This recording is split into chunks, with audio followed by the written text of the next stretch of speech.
This episode was recorded during the session International Instruments on Migration at the Hemispheric Interparliamentary Gathering on Migration in the context of Socio-Environmental Challenges, organized by ParlAmericas, FOPREL, and the Legislative Assembly of Costa Rica and held in San José from October 23rd to 25th, 2024.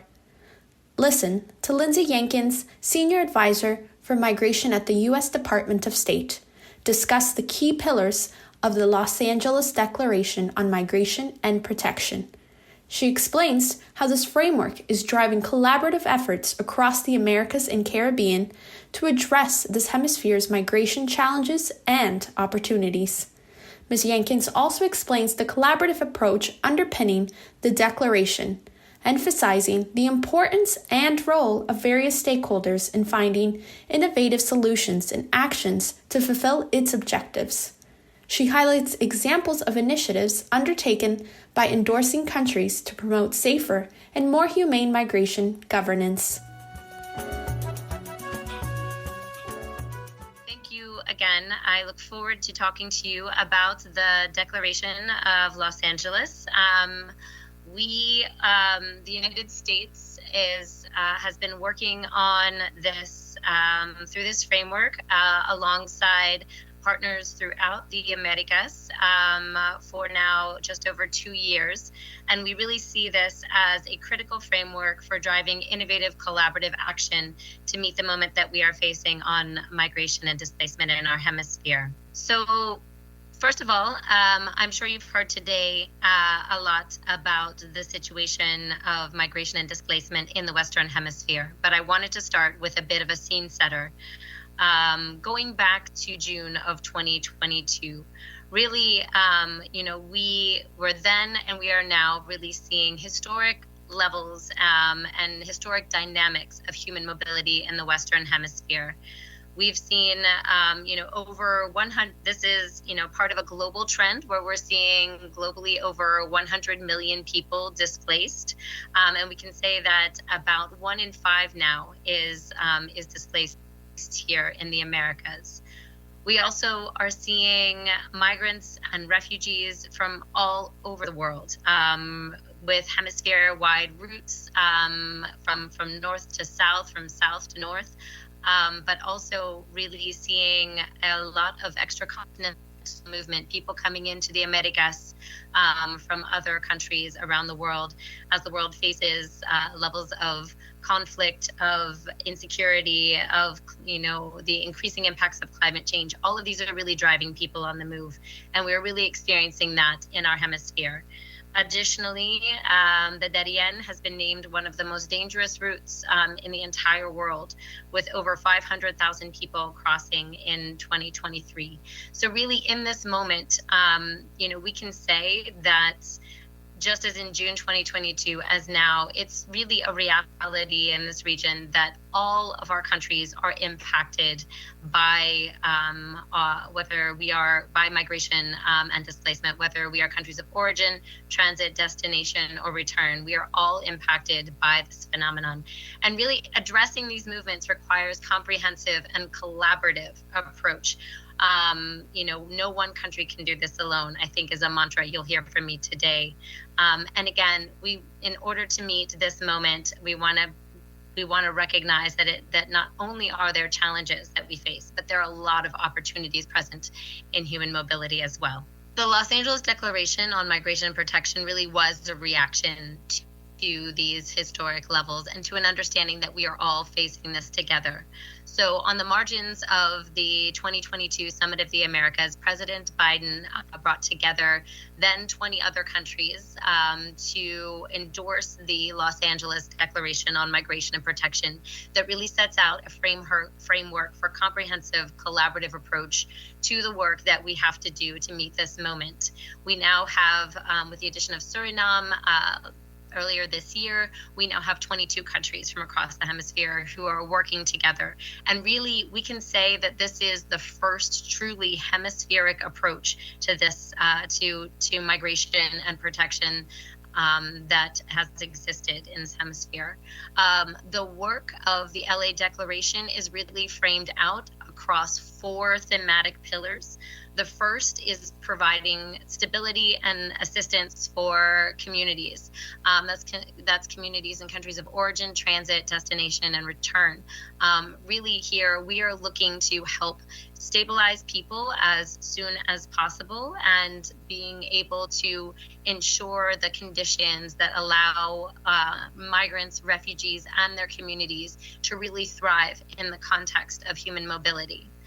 Additionally, a second pillar of work is promoting regular pathways for migration and for international protection.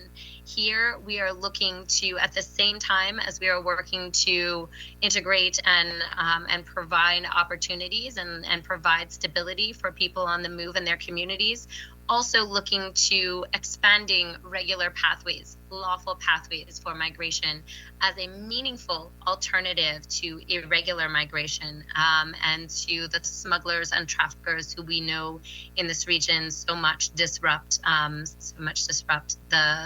situation. Additionally, this is on the international protection front, this is growing asylum, refugee resettlement, labor pathways, all of these types of efforts really fall under this pillar. Then the third pillar is for humane migration management. Here we are really talking about working together to disrupt human smuggling and trafficking.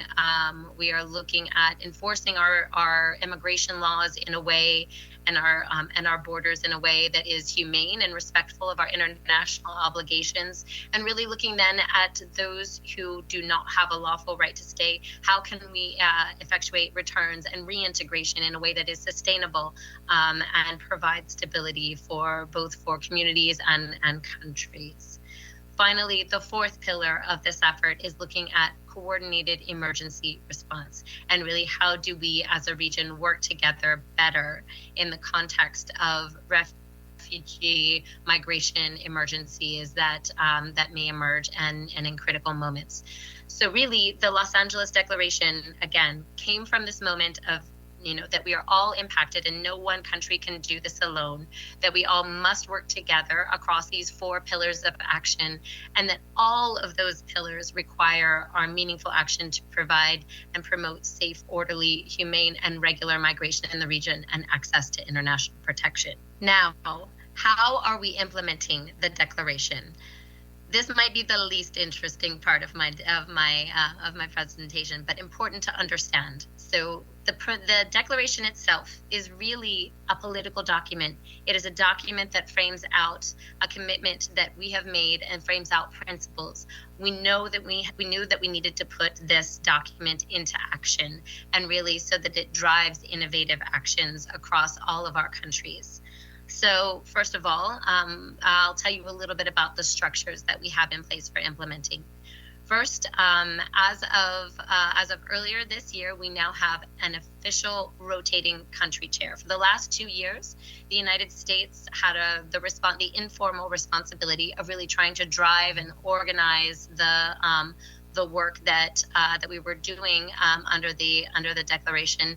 But as of just last month in September, the government of Colombia has stepped forward as the first rotating country chair to take forward the action and make sure that we as countries are really driving forward our work across all 4 pillars of the declaration. And we are very, very grateful to Colombia for taking on that role. Additionally, have a technical secretariat that we just announced on the margins of UNGA, where the Pan-American Development Foundation and the Organization of American States are stepping forward and taking over that role of technical secretariat to really support the country chair, but support all of us, countries and governments, as we are involved in implementing, again, turning the principles of the Los Angeles Declaration into action. We also have a group of what we call special coordinators, and this is a group of focal points across each country that has endorsed the declaration, and that focal point is responsible for really ensuring that that the country individual commitments that are undertaken as part of the declaration, as well as the regional commitments and regional work, is moving forward, representing their country in that regard. regard. And then finally, we have what we call action package committees, and these are really under each of the three main pillars of the declaration: stability and assistance, pathways, lawful pathways, and international protection, and humane migration management. These are working groups that really take forward the work. So there you can see the different working groups that we have. Action package committees to really take the principles under that pillar and turn it into action. So for instance, under the stability and assistance pillar, we have Chile that is leading forward an action package committee on integration and support for host communities, innovative actions that are being undertaken in that regard. You have Colombia, who is leading all of the work regionally on temporary protection and regularization. Ecuador, who is leading international financing for migrant hosting communities, not only working with some of the traditional sources of international finance through the MDBs and IFIs, but also the private sector and others, bringing those folks to the table. And then we also have the government of Peru, who is working on combating xenophobia. And you can see throughout the pathways and the humane migration management pillars that each country has kind of stepped forward and is leading efforts to move forward meaningful action under each pillar. So that's how it's structured. But I do want to talk a little bit more about probably the more important thing to you all, which is really what has been achieved under the declaration. One more thing before I move on to those achievements is the stakeholder engagement. Stakeholder engagement, just as no one country can do this alone, we cannot do this without the support of many other stakeholders and partners across whole of society, really whole of world approach. So here, we are talking about engaging international organizations, OIM, BARACNUR, OTA, all of the UNICEF and others who are there to working alongside of us in the solutions, really how we need to bring them in to the LA Declaration and engaging them. Civil society organizations, as you all know, none of our work can really move forward without the support and engagement of civil society, who is working alongside impacted communities as well as us to find solutions. Multilateral development banks, international financial institutions here. You have the World Bank, you have the Inter-American Development Bank, CABE, and others who are really, CAF, who are really working to find solutions and really move development in the region alongside with migration and refugee flows. The private sector, who has a huge stake in integration and really, and also lawful pathways. Philanthropic actors, subnational actors, you name it. There are so many stakeholders that we need to work with as we're moving forward the LA Declaration. And so, we really want to do that. We need that, one, to reflect localized contexts and challenges and to really drive that forward, as well as helping us build holistic approaches and solutions and mobilizing resources and other sources of resources beyond international cooperation and other forms of kind of traditional development assistance, humanitarian assistance. How can we bring all the actors to the table to innovate with us? And now, with that, I will talk about a little bit about some of the highlights, some of the accomplishments that we have under the declaration. Here, I'll talk a bit, I will speak mainly to the way that the United States has engaged alongside our partners to move forward actions under the declaration.